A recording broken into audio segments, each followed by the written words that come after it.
Good morning, guys.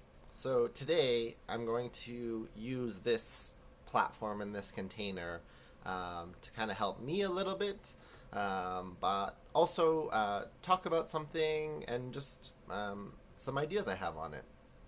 So I want to use this as a kind of accountability, as a statement to help me, which is that on this trip, so I'm about to head off to Hawaii for a family vacation, and I want to use this as an opportunity to give up coffee, which is something I've wanted to do for a while, but haven't been able to execute on that. Um, in the past, when I first started drinking coffee, I only got into coffee when I was 21.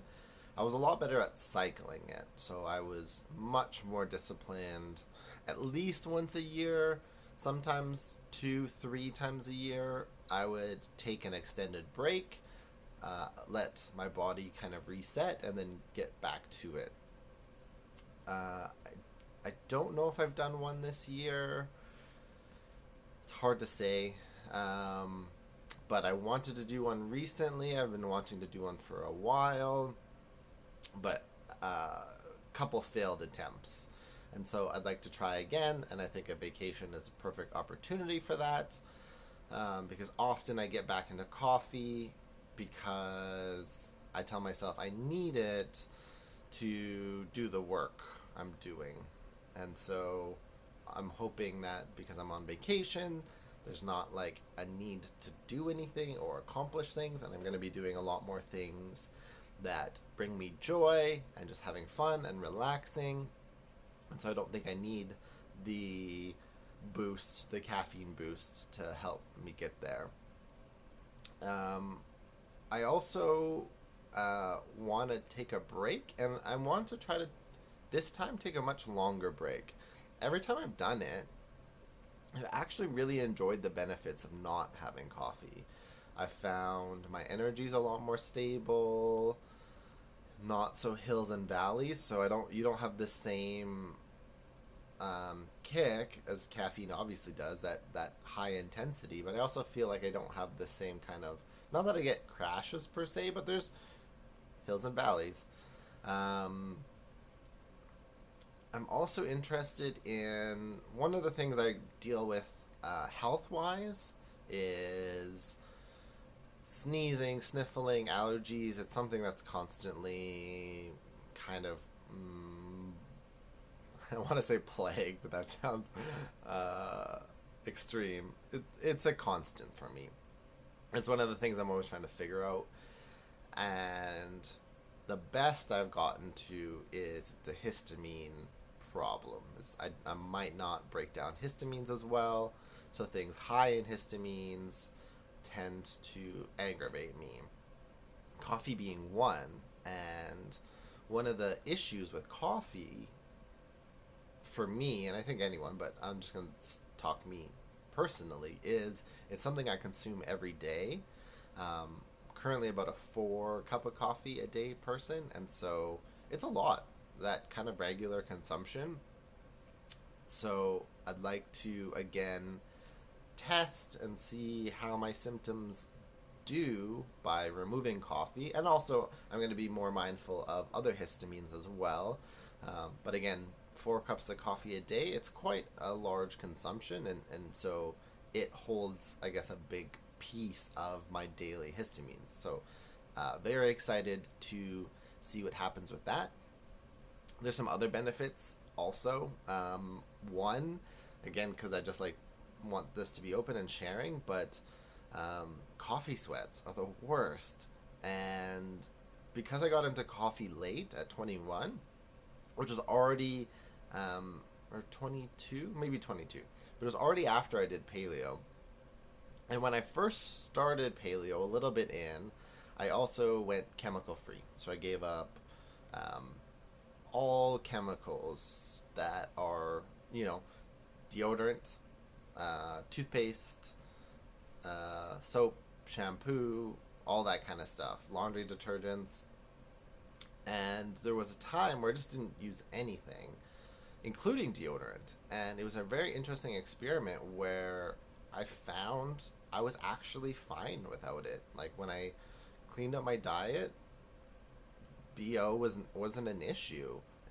And not like I was just ignoring it and comfortable with a certain level of hippiness, to say the least. I actually was very mindful and paid a lot of attention to it and found deodorant wasn't necessary.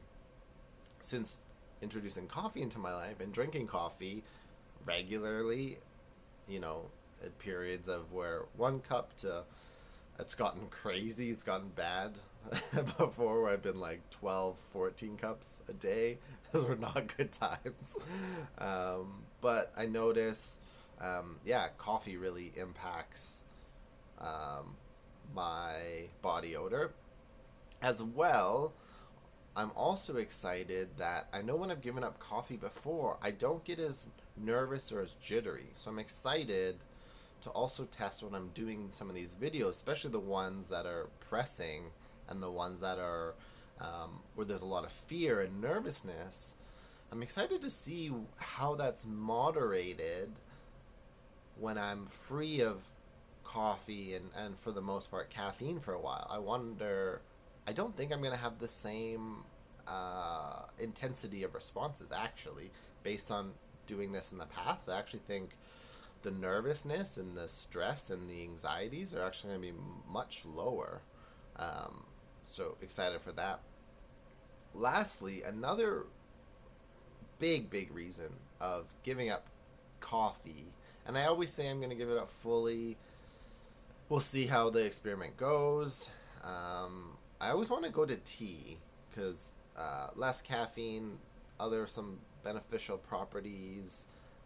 But one of the big things about coffee and even caffeine in general that I don't like personally is the dependency, meaning I feel very strongly and I like, and again, not everyone is going to agree, but I like this framework is I don't want to be dependent on anything.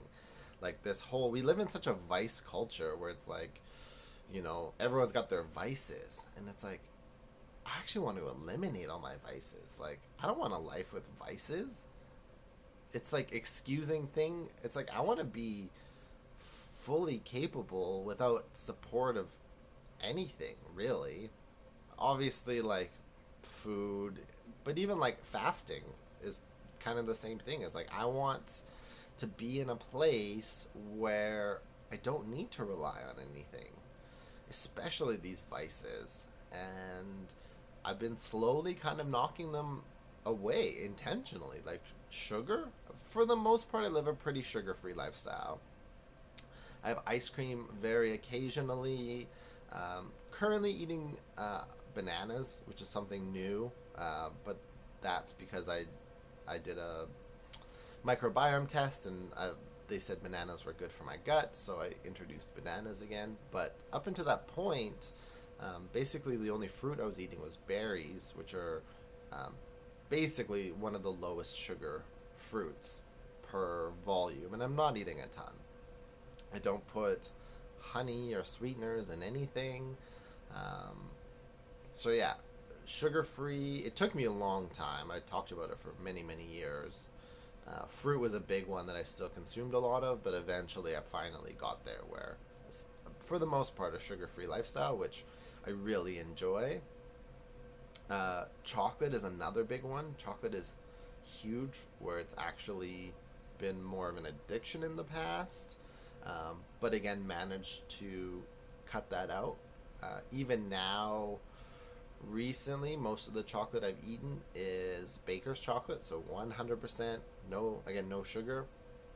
And what I love about it is I can't eat a ton of it because it's so dark's not the word because I appreciate the bitterness, but it's like it's hard to consume a lot. It's like you actually don't want to consume a lot of it. And then the times I eat chocolate now is again for the energy. And so I think by getting away from caffeine also and not being so reliant on these external energy sources, I'm hoping I don't crave or even find myself in situations to need chocolate either. That I'll just have generally higher baseline and won't hit those same kind of lows. But yeah, the vices is one of the things I've never liked about coffee. I really dislike that if I'm tired, I need something so that I can then be productive and work or do whatever I need to do. That thing has always bothered me. And so every time I've given up coffee, I've really enjoyed that lack of like, I don't need anything. If I'm like a little tired, it's like there's some other, like I could take a nap, I could do other things. It's like I don't want to rely on necessarily external factors. So yeah, I think that's it. I don't want to make these videos too long.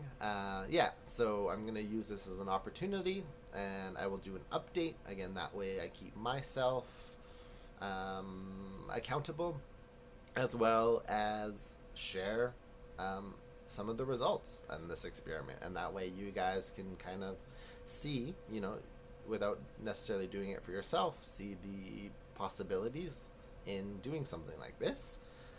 Yeah, and I'll leave it at that. I will see you guys tomorrow.